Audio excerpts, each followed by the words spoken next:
Welcome to Read the Book First, the Book to Movie podcast. Today, to help discuss Redwall, the TV show, I have Isaac with me. Hi, guys. And Janessa. Thanks. Hi, Janessa. Hi, chat. Today, we're going to be talking about the 13 episodes that are in season 1 of Redwall. This was a kids' TV show produced by the Canadian-based Nelvana, but then it was picked up for the US by PBS, which is how we probably ended up watching it as kids. There are 3 seasons. Season 1, which we'll talk about today, covers all of Redwall. Season 2 covers Madameo, which is the sequel to Redwall. And then season 3 covered Martin the Warrior, which is one of the first prequels Brian Chalk wrote of the series. Yeah. Of the many prequels like we discussed last week. Yeah, would you say it's like chronologically, it's like the 9th book in the series? Redwall's the 9th one, but it's of 22. And they're pretty thick books for... Yeah. Stephen King who? First off, it is a kid show. It is a kid show. Yeah. This is a kid show made for 10 to 12-year-olds. Or younger. I think 8 to 10. Yeah. Yeah, this is a kid show. Isaac and I both separately binged the whole thing, which you can find on YouTube. I'll probably put a link in the description of this podcast if you're so inclined. First off, thank you, Isaac, so much for binging a TV show, because you don't like binging content in general as far as TV shows.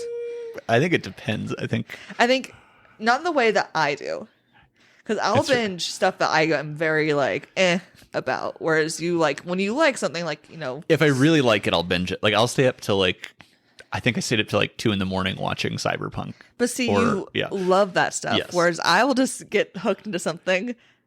2 a.m. Shark Tank? 2 a.m. Shark Tank, which I am found to do multiple times. So thank you for your sacrifice for the podcast. But also, listeners, I don't recommend binging this TV show. No. It's episodic for children for a reason. Yeah. It's good to watch once a week.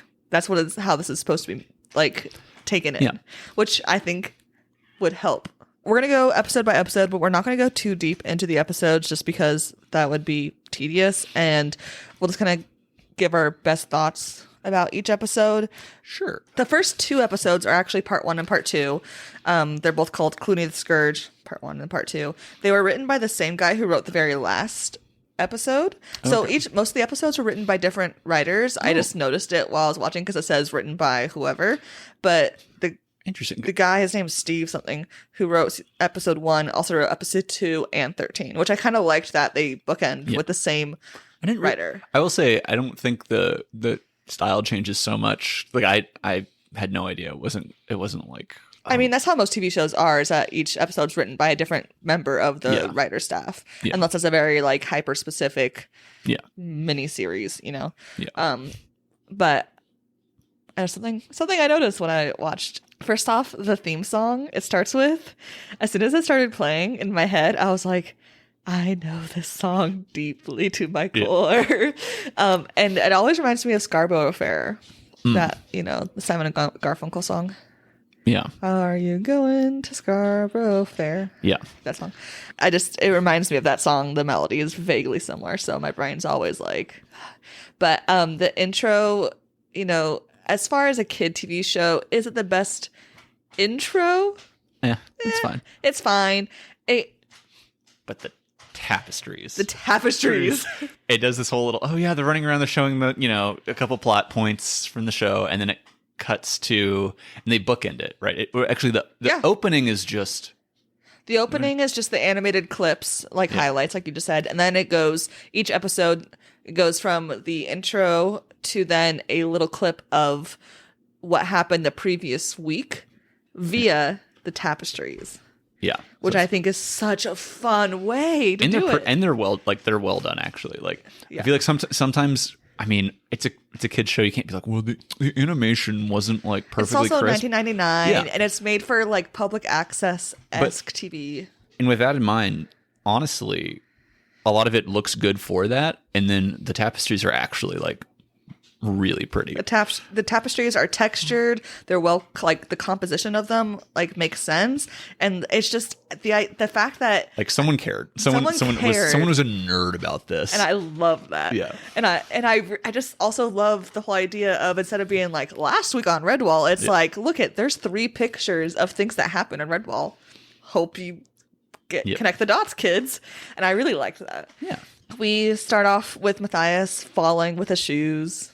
Just like in the book, immediately he's just a clumsy little guy, which I liked. That's the first thing we see him do.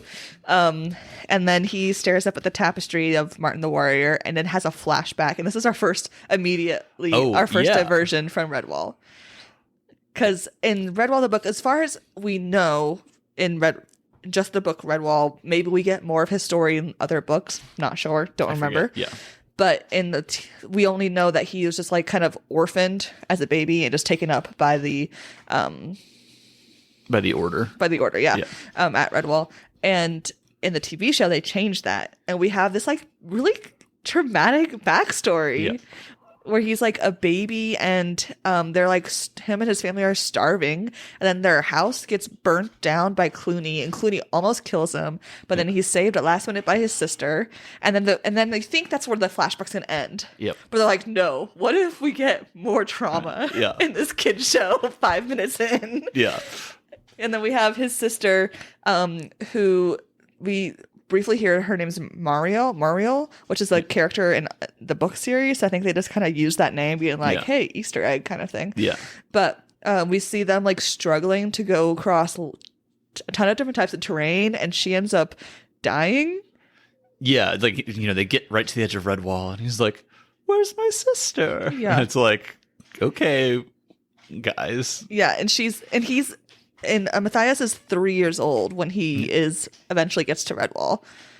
Well, in the modified, because a 3-year-old mouse, but yes, okay. In the story, yes. Because later on we find out he's 13 as the story is taking place. But again, we could talk about by the end the whole like timeline issue of aging rodents. It just you suspend the disbelief a little bit. But at the end of the flashback, we see Constance and the Father Abbot take him in, and Constance in the show, Isaac. Oh.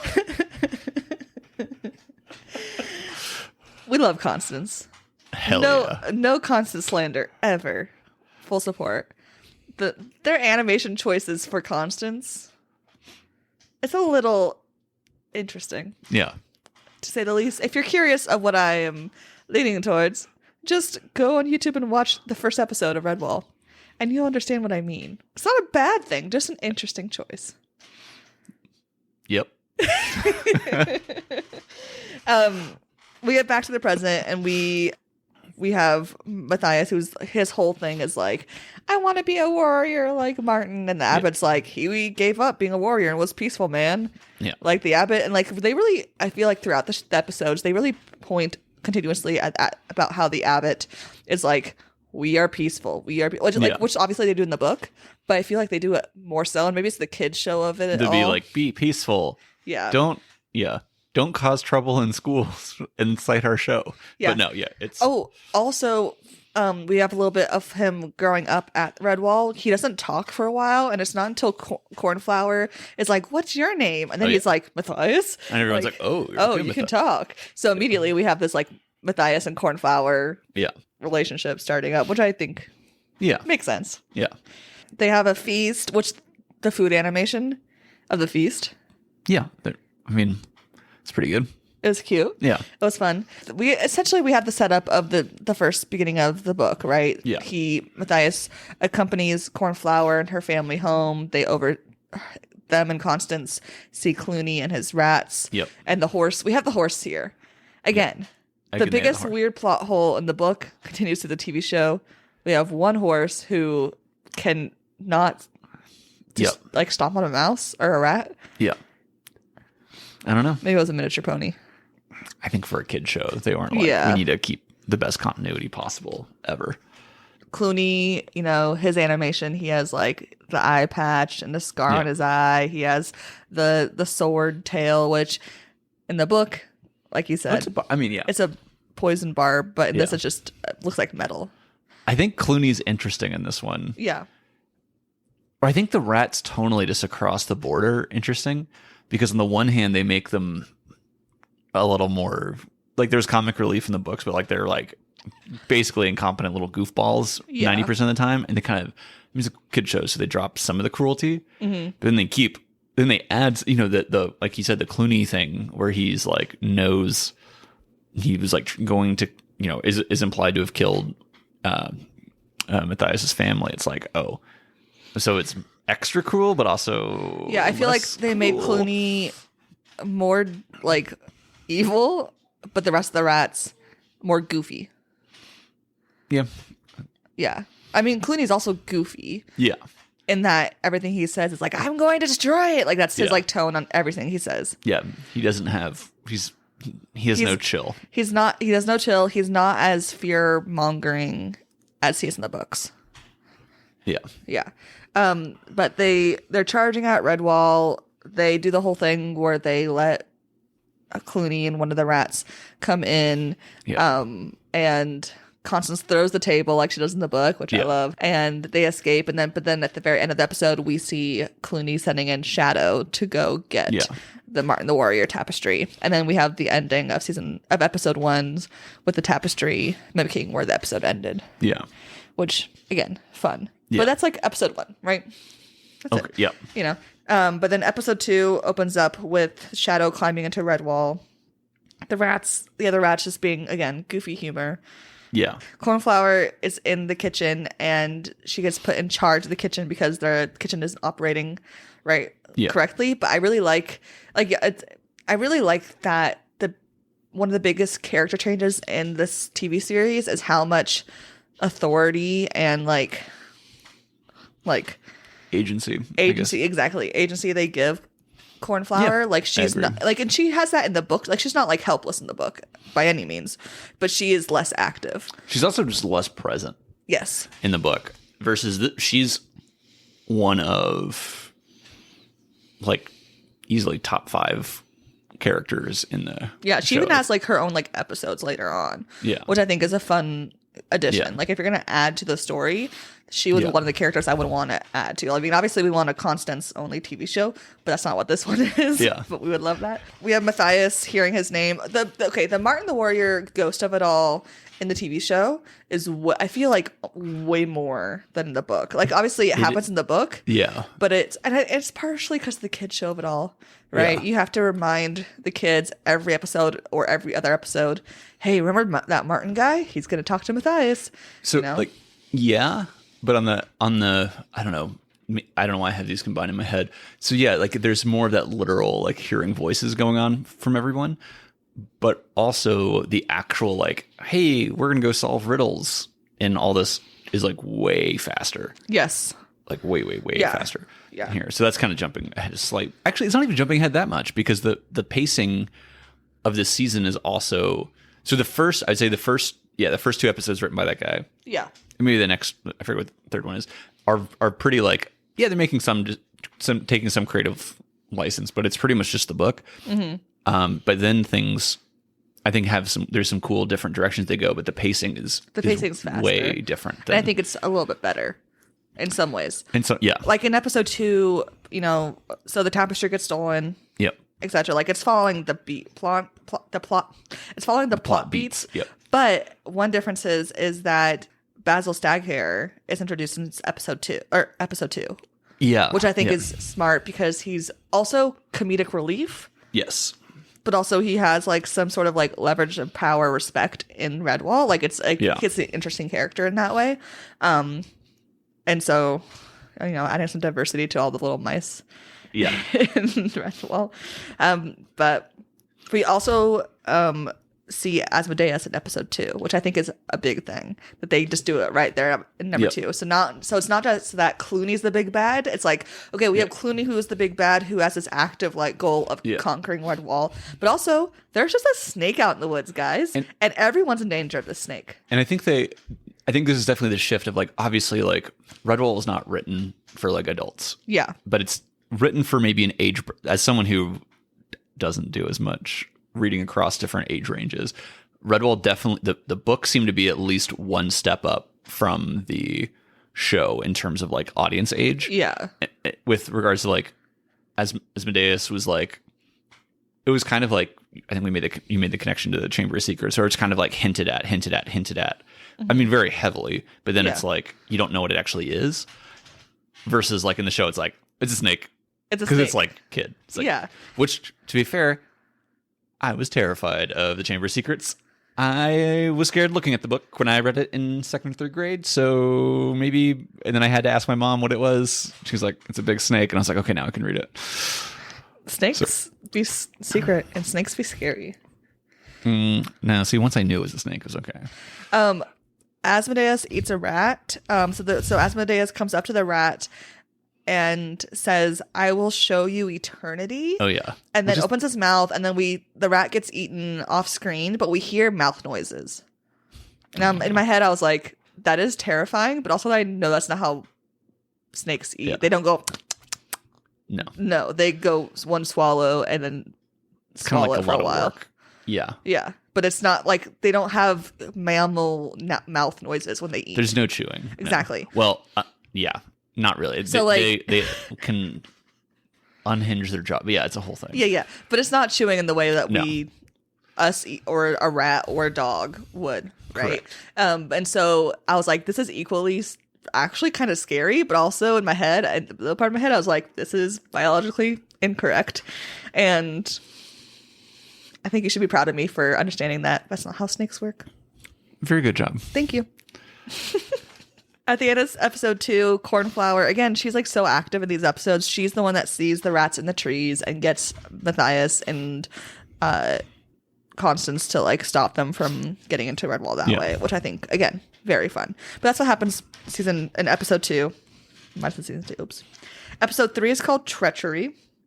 Methuselah starts the episode by saying that the tapestry has magic. It's like, okay, are you sure?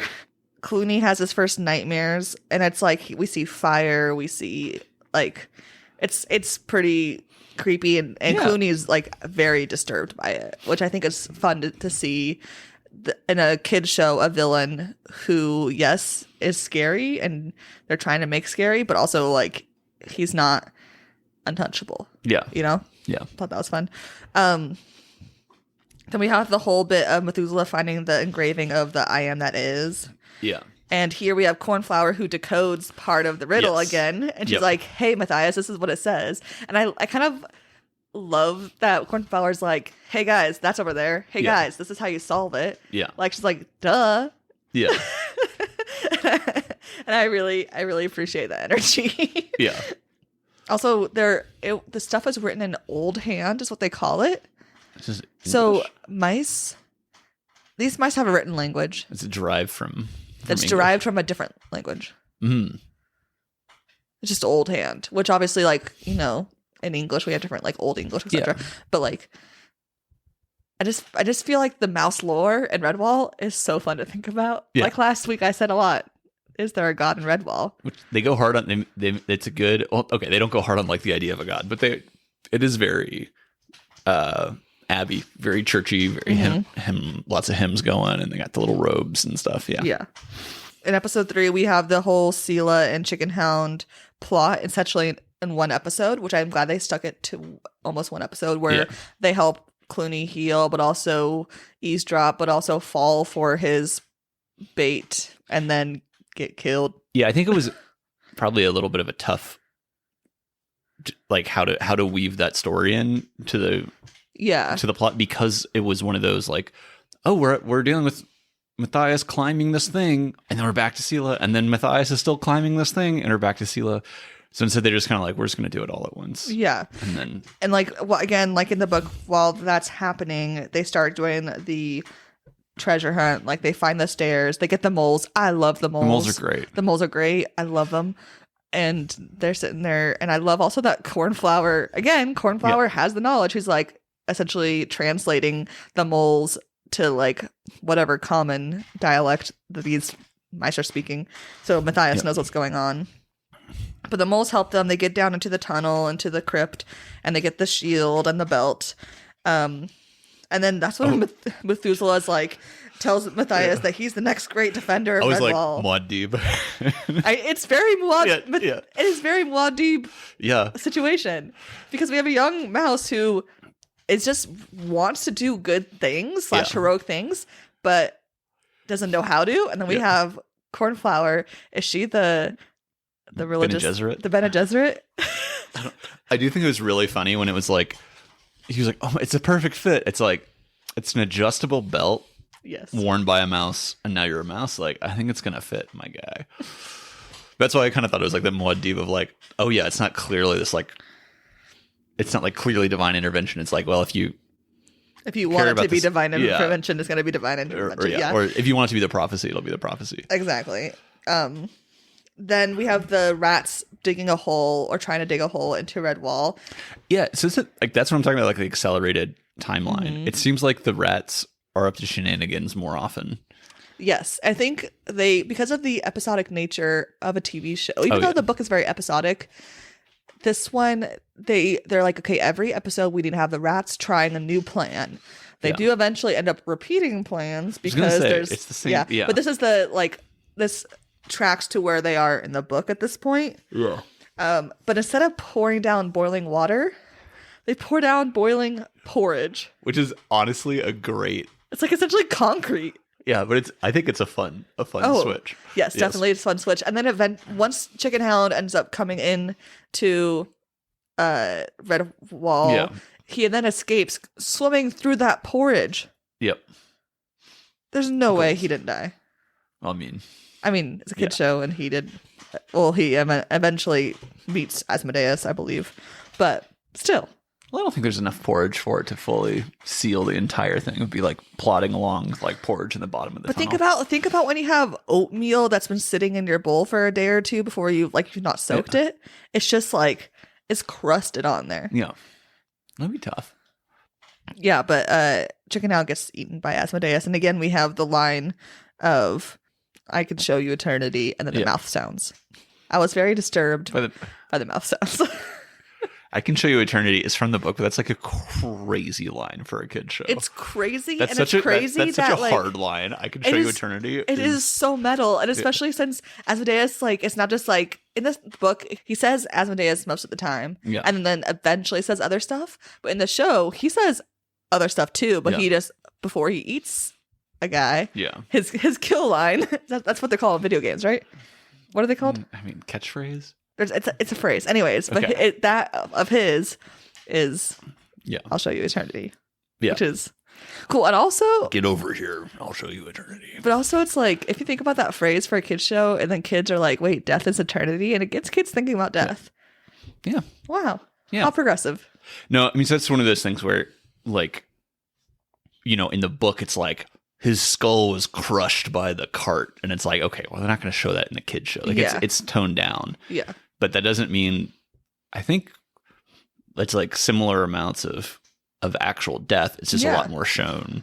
It's less graphic. It's less graphic. It's not on screen, but it is implied and referred to. Yeah. Yeah. Episode 4 is the Sparrow's Kingdom. Again, like you were saying earlier, I think it's so smart of them to get the speed up and get these, they're almost done essentially with the treasure hunt for the sword at this point, right? Then we meet Jess. Yeah, we meet Jess here. We have Matthias climbing up the drain spout, and Cornflower just calling him an idiot. Yeah. He's like, "You're such an idiot," and I'm like, "Yeah, Cornflower, call out that man." I love Cornflower in the show. And so we have the whole bit where Jess is climbing, the sparrows attack, Matthias hits Warbeak. Matthias and Warbeak's relationship in the show is way more like, hey, let's be friends way faster, and less in the book. He's low-key tortures her. Yeah. Whereas this is more like, can you calm down? I will help you if you help me, right? Yeah. Which is probably better for a kid show, honestly. Yes. And then I also like that when he does get captured to the Sparrow Kingdom up in the rafters of Redwall. Yeah. I do like that we spend way less time with the sparrows because their voices, the voices of the sparrows in the TV show is very similar to the voices in the audiobook. Yeah. they're very high pitched and a lot. I think I was less annoyed because I read it. Yes. But they also, I did think they were going to be much more Scottish than they were. Yeah, they're not the Scottish coded creatures. Yeah. But I thought that was going to be the direction they go. But Matthias sees the scabbard in the nest and is able to escape with it. And we also find out that Asmodeus has the sword. They kind of skip the whole like court intrigue, which is fine. Like you don't need like Dunwing. There's like Dunwing pretty much immediately. I think it's the same episode he gets up there, does the whole go, oh, the snake has it and is injured. Go get it from the snake. Like that doesn't. Yeah. I mean, they gotta, they gotta keep it going, right? When Matthias escapes / falls into the water, he is saved by otters. The otters make seal sounds. They bark like seals. Yeah. And are there seals in the UK? That's a good question. I don't know. There probably once was. Rip. That seems like some UK behavior. But also, there's for sure seals in Canada because I lived near Canada and there's lots of seals. Whoever wrote this or did the voice, whatever company did the sound effects and stuff. I know that the otters do not make any noise similar to the seals. And that just really bothered me. I remember being kind of like, that's weird. But then I was like, because they're clearly river otters. Yeah. And river otters, they make little like chirps and stuff, kind of like feline-esque. They kind of trill too. Yeah. But they don't make like seal noises. Anyways, the otters save Matthias. Shout out to the otters. And then they do a CPR. The abbot knows CPR. Do you think the abbot has ever kissed anyone? We need a Mortimer. Who is Mortimer smooching? Alf. Alf the otter? No. Isn't he an otter? Isn't Brother Alf who takes over the fishing? Yeah. It's not an otter. Oh. He's another mouse. Yeah. You think Mortimer and Alf be smooching? Probably not. But I think it's fun. What if they're all ace? And maybe that's why Matthias can't be a brother, is because he has too much of a crush on Cornflower. Episode 5, Clooney's Clowns. This is the first episode that has a story that is not from the books. Yeah, it's like a whole...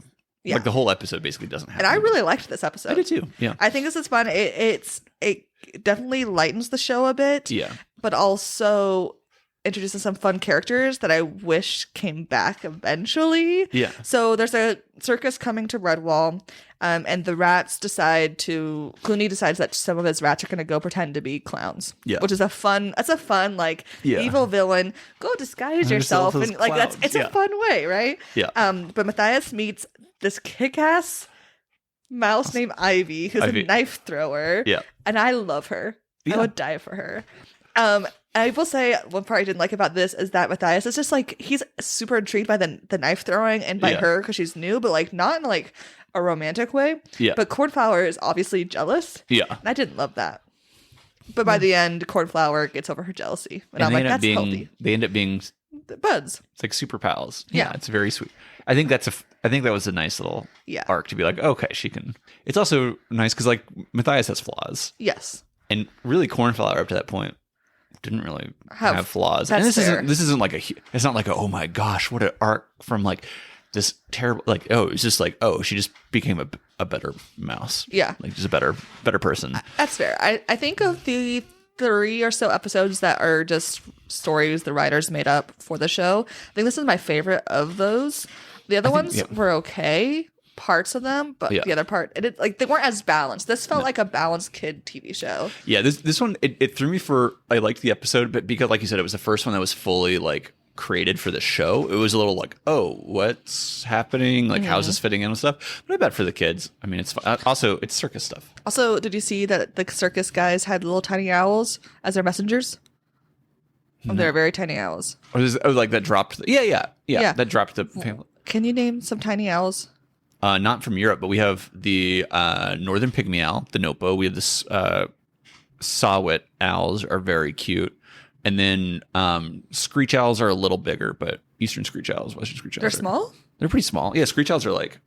Oh, wow. That big, yeah. Smaller than a water bottle. Yeah. I mean, Smaller than your Camelback water bottle. It's only a liter, but yeah. Yeah. Yeah. Okay. Screech owls are little guys. I didn't And then know that. saw-whats and pygmy owls are like Spell Sawwhat. SAW-WHET, I think. Okay. That's how you do saw-what. Owls are so cute. Owls are very cute.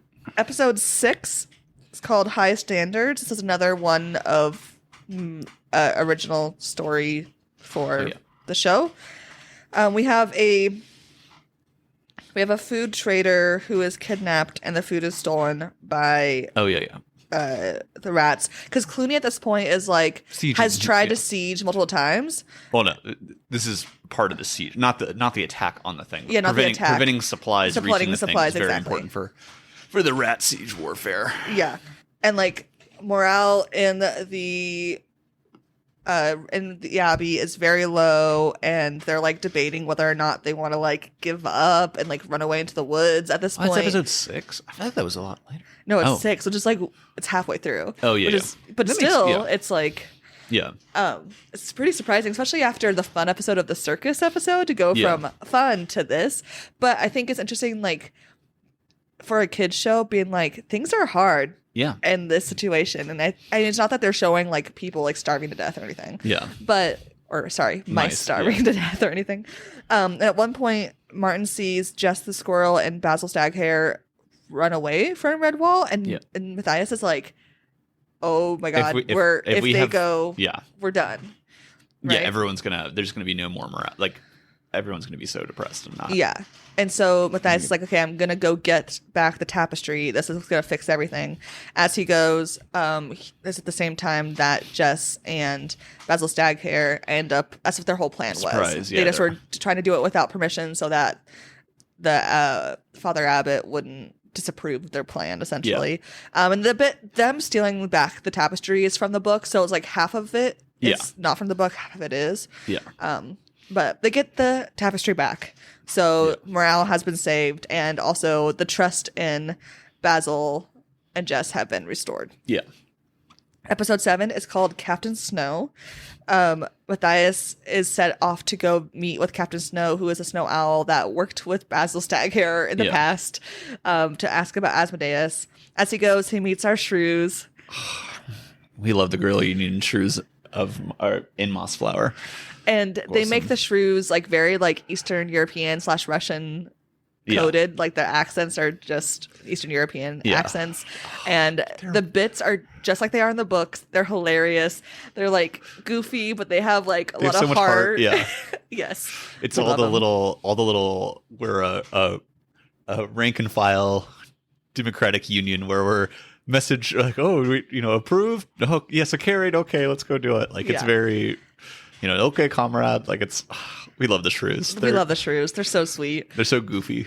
Matthias goes to the barn and meets Gingerveer, the orange cat, who was way more obviously a vegetarian in the TV show than the book. In the book, I thought it was a little bit more tongue-in-cheek, like, oh, I'm a vegetarian, come near me so I can eat you kind of vibe, which it wasn't. Just how I read it. Yeah. But in the show, he's like, I'm eating a carrot. Yeah. Or he falls in and he's like, well. Yeah. Didn't he got nabbed in the book, and then it was like he was in the mouth of a cat, and then it cuts, and then it comes back to like him spitting it out. So like in the book, Gingerveer grabs him, and in the show he just falls into his. I think that honestly, I think the book was more for like more edgier, because they were doing all the like, and now we're going to do a chapter on whatever else is going on. Mm-hmm. I think Sela was going on at that. It was something like... The Sela stuff lasted a long time. So she definitely came off less crafty in the show, but like... Yeah. Oh, I forgot to say this with the Sela and the Chicken Hound. Sela being very like Romani dressed and acting, and her whole thing being like she's trying to play both sides, gave me the ick. I think, on the other hand, I think I was getting kind of vibes of like, oh, is that what the circus troupe is supposed to be too? Is supposed to be a little Romani-esque, and like even the shrews. So it's kind of like in that whole like group, I'm like, okay, they're not all like conniving. It's like they got one conniver, which is a fox. Which once again, animal essentialist stuff that for a kid show is like we don't care about, but like it's an interesting like it's one of the flaws of Redwall. Yeah, but. That's it. No, it's a worthwhile point. I think that's what like didn't bother. I think I was also maybe not paying as much attention during that episode because it was deep into the. I don't know. That's all right. Matthias talks to Gingerbeer, who brings him out to Captain Snow. Thoughts on Captain Snow, bird expert? They like to fancy up the birds. People like throwing on a little more extra mustache or like, you know, the kind of what look like an eyebrow plumage type thing. But he had a lot of eyebrows. I mean, and snowy owls don't, but he's still, I mean, Hedwig is the most well-known millennial owl. Yeah. But it was kind of fun because I think usually owls are shown in owls are in a lot of children's media too as like very like stoic and very wise, like the owl in Winnie the Pooh. Yeah, like, you know, kind of bookish and studious, and he's just a little pretentious bird. Yeah, which is fun. Like, you know, and it's. I think they did a good job with both of Gingerbeer and the owl and Captain Snow, like going from the book, because they're both very sassy animals, and they translate that well. And like I said, you know, there's a couple weird little things with the like extra plumage, but honestly, I was much more distracted by Gingerbeer. Like some of the animation for the cat are weird. Gingerbeer's animation is the worst of all the creatures. I think. I thought that. Yeah, I think it's his eyes. Speaking of birds. Those sparrows. Yeah. The coloring and stuff. What kind of birds are those? They're not a minor. So once again, Redwall is in the UK. And so like my European knowledge of stuff is definitely a lot weaker. But I will say there's like 2 native species of sparrows in the UK. I looked it up after watching it. The house sparrow, everybody knows it's out here in the US. And then tree sparrows, which look similar coloration to house sparrows, so they don't really look like this was animated in Canada though, so even though it's set in the UK, they look kind of, so the head stripes remind me of like a white crown sparrow, like the black stripes. The beard thing on the bird thing somewhat reminds me of like, and once again I was thinking more of the European thing, like bearded tits, which are like little tiny little guys, but they're more like eye makeup rather than like a three-dimensional thing. So I don't know. It was kind of just like the birds are just their own kind of version. Yeah, I mean, there's like some vaguely sparrows. I mean, they're like there's a couple like wing bar patterns that look like, okay, sure, or like, you know, they're a little questionable. Yeah, a little questionable. But I wasn't like, wow, this is really taking me out of it, the sparrows. Okay, it actually took me out of it a little bit, but like, you know, I'll have to get over it. We find out that Asmodeus lives in a quarry, which we have not like heard about at all in the TV show. In the book, we have the map, so we at least can read that. So I think that's interesting that they kept that. They didn't just make up jungle. But they also showed it earlier than you see it in the book, for sure. Yeah. Like you get introduced to the quarry. Warby comes and interrupts Matthias and the shrews and says, hey, we need you to come back to Redwall because Clooney's like attacking again. Yeah. And so they go all the way back. Clooney sets the back door on fire, and Constance and Basil throw Honey and Wasp on the battering ram. Yep. And Cornflower is able to doesn't Cornflower push back Clooney with the fire? Oh. Or no, Cornflower I think points out the fire to them. Yeah. Yeah. She sees the fire. They come with the fire. Yes. Yeah. And then Matthias comes back and helps in time to help everything out, and Cornflower kisses him on the cheek. Yeah. Ooh, cute. Which that's a big in the show. Don't they just continue on? They like he leaves, meets the shrews, meets the cat, the owl, then goes to the quarry, kills the snake, and then comes in the book. Yes. So he's gone for this long period of time. Yeah. And in the show, there's this weird pacing where he goes.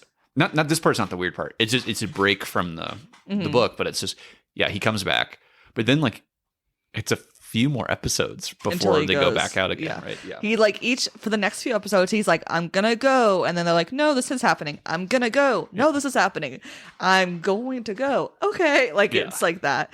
Episode 8, battle plans. There's this rat who's like, maybe he's a weasel. I think technically he's like the chubbier one that's like randomly. He overhears plans. Does not give weasel animators. He does not give weasel. He's just a guy that's hearing stuff. Yeah. Yeah. It did come to, he's like, He's this very like he's drawn so fat that he doesn't look like he looks like a fat rat or Yeah. like he looks like a hamster, a hamster, not a weasel. But it cuts to him like Spider-Manning, like 10 times his height up on a wall, like looking like he's gonna go swing through New York City, and it's like, this is pretty funny. I mean, I feel bad for that guy because he's a character that I feel like if he had any words besides talking to Clooney, I would probably love him.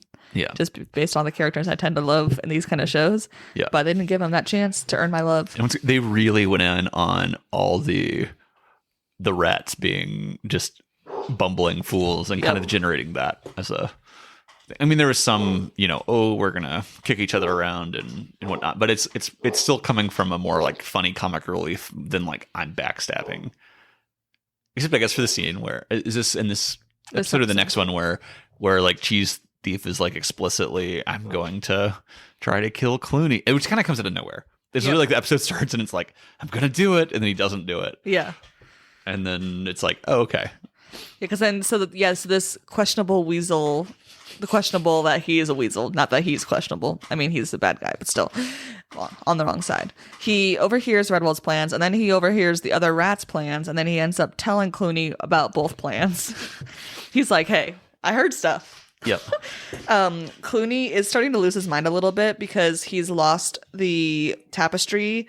And so he has like the whole like Martin ghost situation. He's like starting to become more unstable than he began with.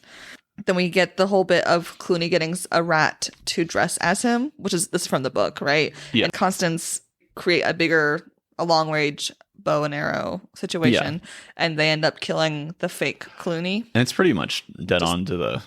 Except I think... it was... He did think in the book, too, that Cheese Thief was up to something, right? Yeah. Actually, no, or... I think in the book... Hold on. In the book, I think Cheese Thief wasn't necessarily up to anything. He just wanted power, and Clooney was like, do this. Do this. And then when he died, Clooney was like... He was trying to... Clooney was like, he was trying to kill me, but I set him up, never mess with me, as a way to like scare his people, rather than... It was kind of like a he doesn't have a good in his heart, Cheese Thief, but he kind of got just unlucky. Versus like this one, it was super mastermind from Clooney, which is kind of fun for the book, for the show. I think it was an interesting... It's just a difference, but I think it was a fun change. The rats try to sneak up with... What are those things that they have also in Lord of the Rings where they...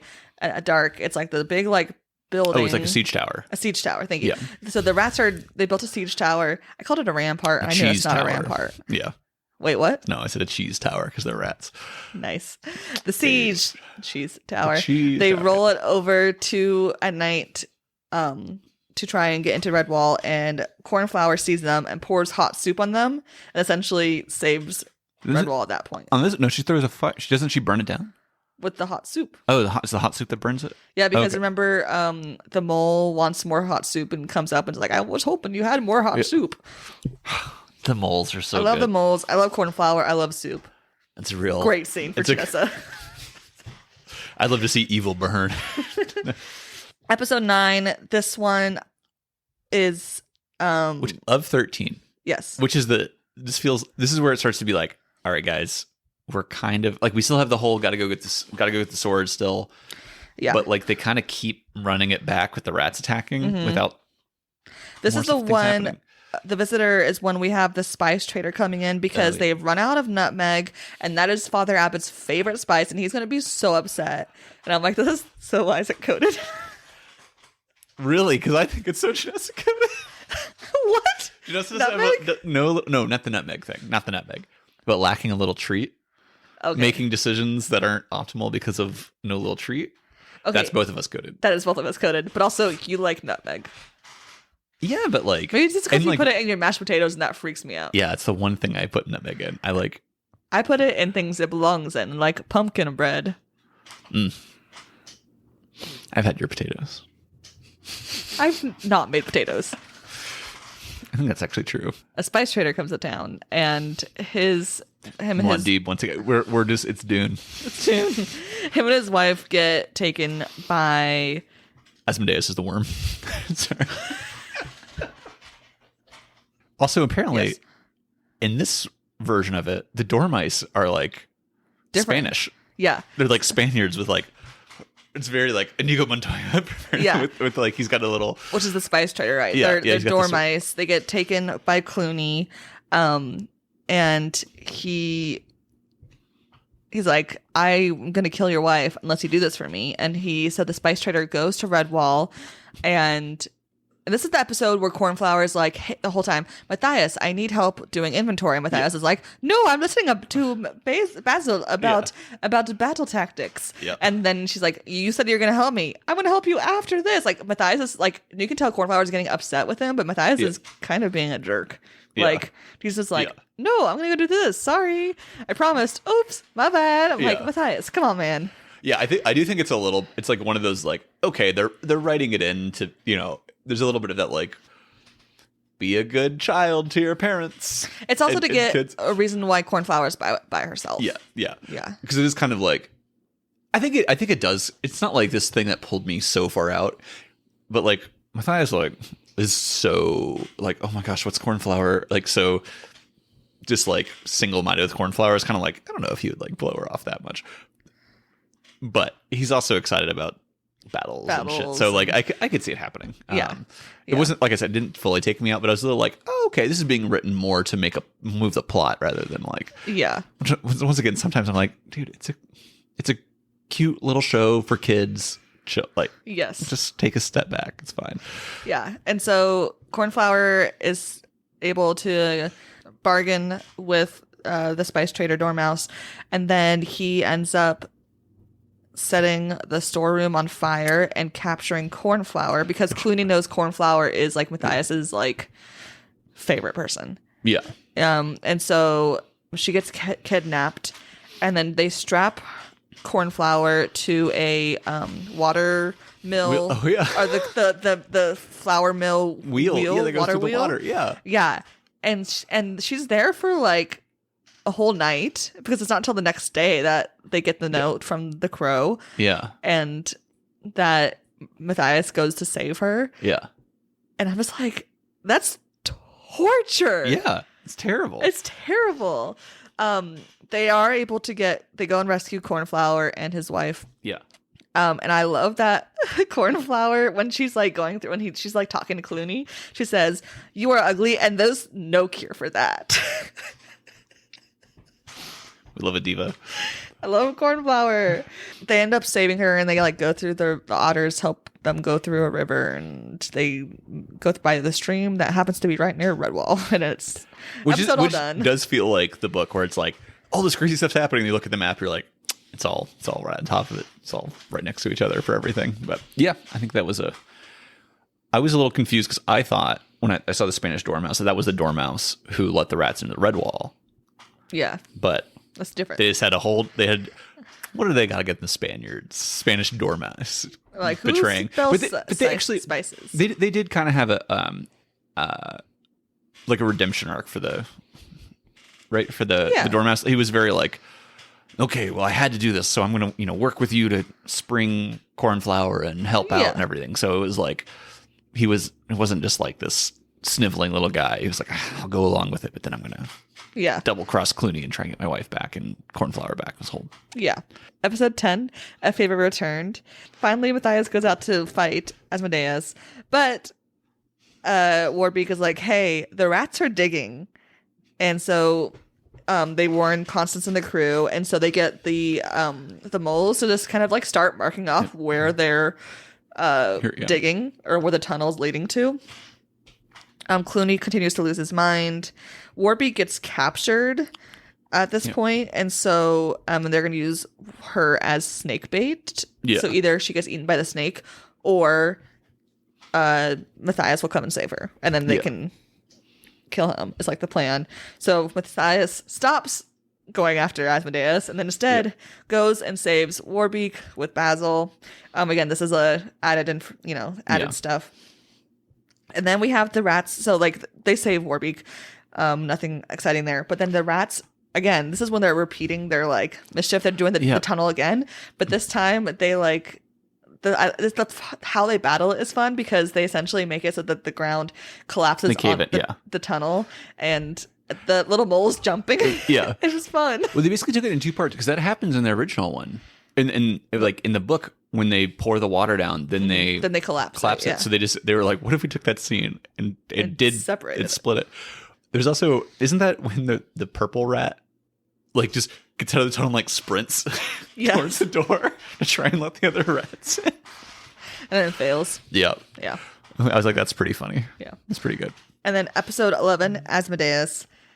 This is when Matthias finally goes to seek Asmodeus. Which it was like 3 episodes right in between. It was kind of like, wait, hold on, we still have to go get that sword. Yeah. He meets up with the shrews. They join him. They meet Log-a-Log, who is on a log and can paddle them through the river. Yep. They get to the quarry. Yeah. And there's Matthias and Log-a-Log and one other shrew with them, right? There's just 3. Yeah, yeah, because it's the lady with the purple shrew. Yeah, and they're going through the tunnels, and the lady shrew ends up getting killed by Asmodeus, or drowned maybe. I think she's killed. Well, I don't in the book she gets bit. She gets bit. She doesn't get eaten. She gets bit. Yeah. And I think that's what happened in the TV show. It's kind of we just see her dead. Yeah, which is sad and intense. They just find her and they're like, wait, hold on. Yeah, they end up falling down a tunnel, and then they find Asmodeus is asleep. Yeah, and Asmodeus is sitting there, but his eyes like open / whatever snake thing. Snakes don't have eyelids. So you're saying that right now Wilbur's in your office. Her eyes are open. Yep. Same with Nigel and Pinchot. Actually, they don't have eyelids either. They have blinking. No. The geckos don't blink. The gecko's eyes don't blink. They don't have eyelids. Have I just gaslit myself to think that Nigel blinks? Yep. His eyes will like sink into his head a little more, but he can't blink. But on the other hand, you have like crocodiles that have like they blink both ways. Yeah. They blink. They have the nictating membrane, and they have the. So some you either get all the blink or you get none of the blink. But they basically have a protective scale. Yeah. Over their eye. That's why they'll moisturize it. Oh, okay. Anyways, Asmodeus is asleep and it's really creepy. But Matthias is able to sneak by and he gets the sword. And similar, like in the book, we have Martin guiding Matthias to cut off the snake's head. Does he doesn't cut the snake's head off in the book, does he? I thought he stabs it in the book, but in the movie or the TV show, he cuts off the whole head, which is ridiculous. It's a little like, I mean, once again, the whole complaint of saying it took me out of it is stupid. Like ultimately, it's a kid show, but he just kind of like hops and just goes swink and spins around, and the whole head just pops right off, and it's like, okay, yeah, all right, guy. While this is all happening, Clooney keeps capturing anyone in the woods in Mossflower and forcing them into their army and like enslaving them. Pressing it, That's the end of the episode. Episode 12 is called Underground. Clooney hears of Matthias' quest and begins to close in on Redwall and starts battling again. Matthias and the shrews get stuck in the tunnels for a while, but then they're able to eventually get out. Yeah. Then we have Cornflower hanging out with Sam, who we meet for the first time. And in my head, Sam is a way bigger character in this TV show. And I think it's probably the next season.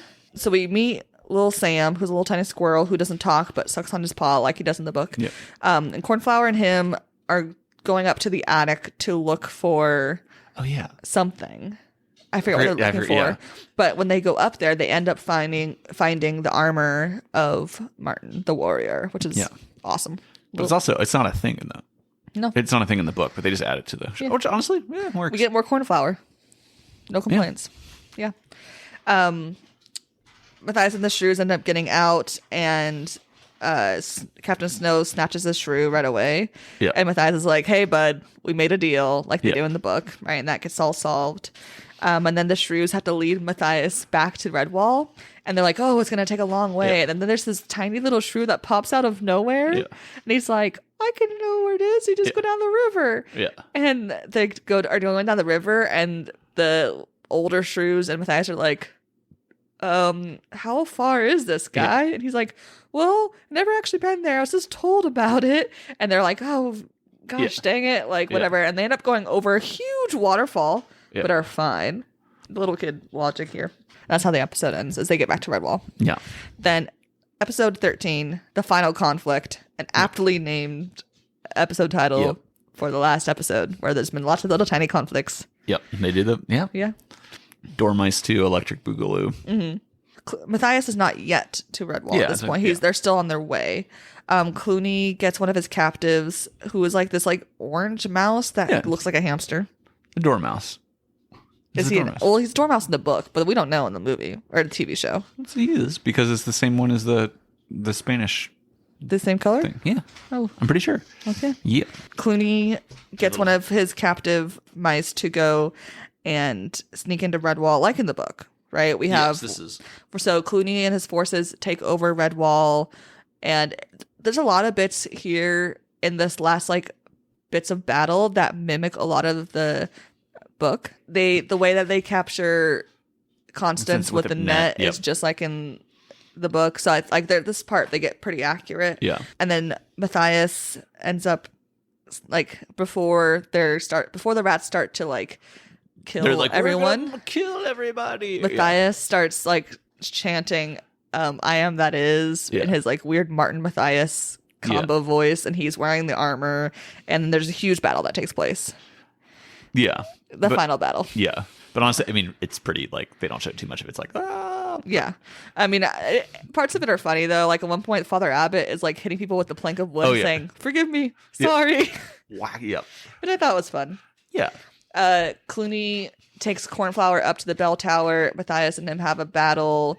Like in the book, Matthias ends up cutting down the bell. That ends up killing Clooney. Yeah. And then the abbot's dying words declare Martin the warrior of Redwall and the protector of Cornflower. And I'm like, Cornflower doesn't need no protector. Yeah. And also, then he declares, doesn't he say something about Alf being the... I don't remember that. I think that's in the book. No, I think it's in... I think it's John Churchmouse's thing at the very end. It says, or Abbott, Alf, I think is what he says. Yeah. Yeah. But we get Martin the warrior. The rest of the poem is like... is played as we see some of the tapestry, I believe. Yeah. And then we have John Churchmouse's like recollection of the last quote, maybe a year question. I think it. Yeah. I think it's about a year. We have baby Madamo. Yeah. Madamo. Sorry. Matthias Methuselah. Mortimer. Yeah. Baby Madamo, who will be the main character of the next season. Called Madamo. I'm gonna edit my mistakes out. Madamo. But yeah, I thought the final couple scenes are like really touching. Like the whole, Mortimer being like, "Look at the late summer rose. The late rose. Can you see the late rose?" And it's just like, okay. And he's like, the sparrows are flying. Yeah. And he's like, they must be a part of the sparrows and the shrews are part of Redwall. Or have a choice to be, or something like that. And it's like a really, like, his last, like, words, it's like, look at this beautiful day. This is my favorite day. Yeah. I was just like... No, it was really good. It was like... Yeah. Okay. Yeah, and then it was a lovely little epilogue from... Which I'm pretty sure almost all of his books end with, like, that epilogue. Yeah. But yeah, it was fun. So...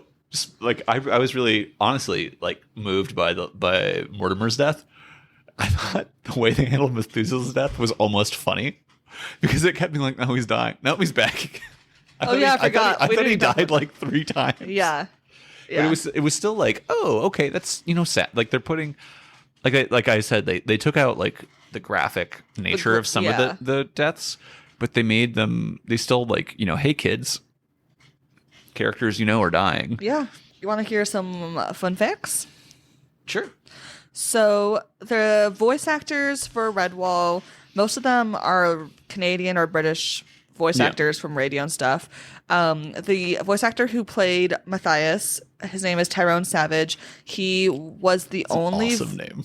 He's the only voice actor that was in every single season because Matthias, I believe in Madameo, he's obviously a character because it's Madame dad. And then in Martin the Redwall, I think it's kind of like that, like the Hobbit effect or the Princess Bride effect, where Matthias is telling Madame the story of Martin the Warrior. I think it's how it's like is the way it's made. And so if I'm remembering correctly, so that way Matthias is technically and those are, in there. Those are like the three, because obviously I don't know if there's like other Redwall books still have Redwall in them, but those are like the most Redwall, right? Yes. Like it's all there's quite a few that have Redwall in them as like a home base.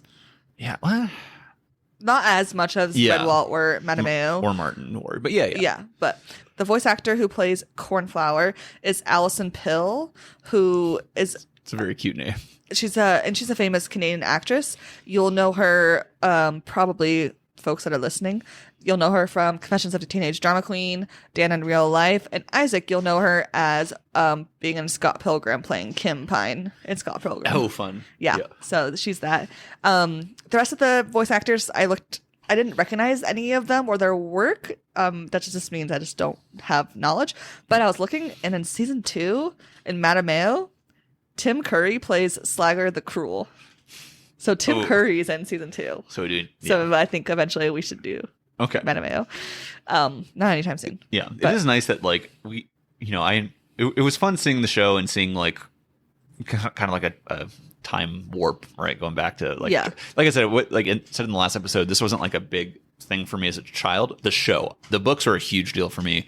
I think I maybe saw like one episode of the show. I don't know why I didn't see more of it, but it was fun to go back and see kind of that era. But also I'm glad that it's not 3. It felt almost padded out already. I think if you did more than, if you tried to use another season to do Redwall, it would be way too much. One book per season, I think is a great way. Another fun / sad fact is that Netflix bought the rights to do Redwall, and they've been in 2021. It's the last I believe that we've found anything about. They're like, hey, we are going to do Redwall and we're in the talks of it, but nothing has happened. And if nothing has happened since then, it's probably never going to happen. Yeah. So, I mean, I think this show showed that it is difficult to pace it correctly. Yes. I do think that.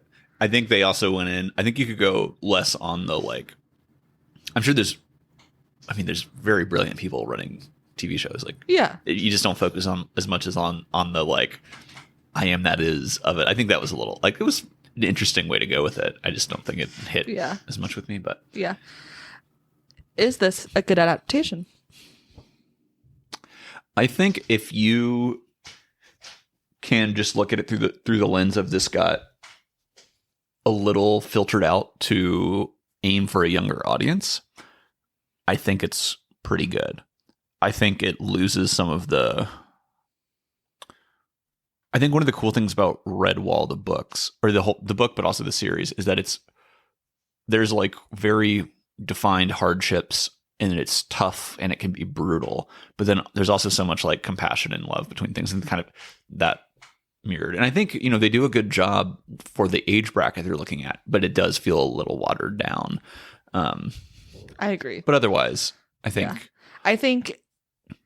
this is a good adaptation. I think it's not perfect by any means, and I think it matches the medium they're trying to put it in, right? Yeah. Like if this was a movie, they could probably make it a little bit more gory. The pacing would be faster. Yeah. But because it's a TV show and it's like and it's on a channel that has TV shows for younger kids, so you have to balance that. It was a trip being like, it's on Treehouse Kids, and like, oh, on YouTube, and like it goes to, oh, it's these children on the ads instead of it was very like, oh, yep, okay, different world. But also like I loved this TV show as a kid. Yeah, this is the reason I got into Redwall. So much. So I really enjoyed it. When you said movies, I was like, if they did that today, it would be a stupid live action. Oh, it'd be Disney, awful, terrible movie. Yeah. But no, I think I agree. Like overall, I think it was a good adaptation. Yeah. I think it's a good thing you do this podcast and not me, because I remember as a kid especially being like really annoyed when like they didn't put everything that happened in the book in the movie. How dare they? And it's like also I've grown a little bit since then, but sometimes I get hung up on little things like that too. There's a lot of people in the book world who And like that's one of the reasons why I love the question, is it a good adaptation? Because you have to first define what is quote good in an adaptation. And for me, I believe that doesn't need to be exactly the like book accurate. I think the changing a book and giving it a new like either this doesn't really apply to Redwall because it's a kid's show, but a new like thesis, a new lens. I think that how you adapt that, like for example, like when we did Taming the Shrew, the 10 Things I Hate About You, that new lens, the new context, it adds so much more to it and makes the story more worth going through and like experiencing, right? And so that's how I feel. But there's so many people in the book community who are like, this character's hair was supposed to be blonde and now it is red and that is disgusting. And I'm like, I mean, with something trivial like hair color, whatever, right? But like the why behind the choices, I think, are more interesting to me than the choices themselves. Yeah, I think that's fair. Yeah, but that's a pet peeve I have with people. Yeah. Well, I think there's something to be said for the fact that, like, Redwall's an original work, but a lot of the charm of it is that it's this, like, medieval fantasy. It's a very clear hero's journey type thing. But it's cute little animals who get into tough, harrowing situations, and there's a lot of love and care, but also death and having to overcome relationships. Like it's not just like parent kid. It's like there's mentors. There's just other people like in the community. You know. But I think for what I was kind of getting at is from like an adaptation standpoint, it's like ultimately it's not really breaking new ground. Yeah. Like it's those stories, but in a more digestible format for a age group. That's what they were trying to do. No, right? exactly. So it's kind of this like, so Redwall itself is original, but already I don't know if it's fair to call it an adaptation of those works, more like an homage to those works, or like, it's very heavily influenced by this. Yeah, it's in the genre. It's very like strong within that genre. You know. Yeah. No, I agree. I was just thinking, do I want a like Game of Thrones but Redwall? I'm like, I don't think I do. I don't want a Game of Thrones but Redwall. No, I think I want it. Like I said, I don't think it should be this like, you know, I don't want it to come off as like, oh, I need this like edge where all the animals get like their heads chopped off. Like that's not the vibe. But like, it's fun to go back to. Overall, after thinking this, I was like, maybe I'll read another Brian Jock book and see like how it holds up, and if I want to, because like Redwall I had a big connection to, and there's some other ones that I'm like, oh yeah, that'd be fun to go back and read maybe, but I'm not like I have to go do this right now. But it was really fun to go back and look at like a part of my childhood that I think still holds up pretty well. And then adding the show to it was nice as well. Like I said, I don't have that emotional connection to it really, but I think those tapestries slap. They're really good. Really good. Should we get a tapestry of us? Yeah. But like the mice, like but mouse versions. The mouse version. or hold on, do we want to do mouse versions or animal version? Animal version. Well, what animal am I going to be? Oh, you'd be a mouse. I feel like. Well, sorry, Mr. Shrew. You're either a shrew or you're a hare. Fair. I'm a mouse. You were just talking about how much you love cornflower. I do love cornflower, but... You want to be Constance? I want to be Constance. I love you so much. I don't know if you're full Constance pilled. Betrayed on Valentine's Day? I don't think you have... Like, Constance is like, I will actually kill you if you cross me. You don't quite bring that to the table.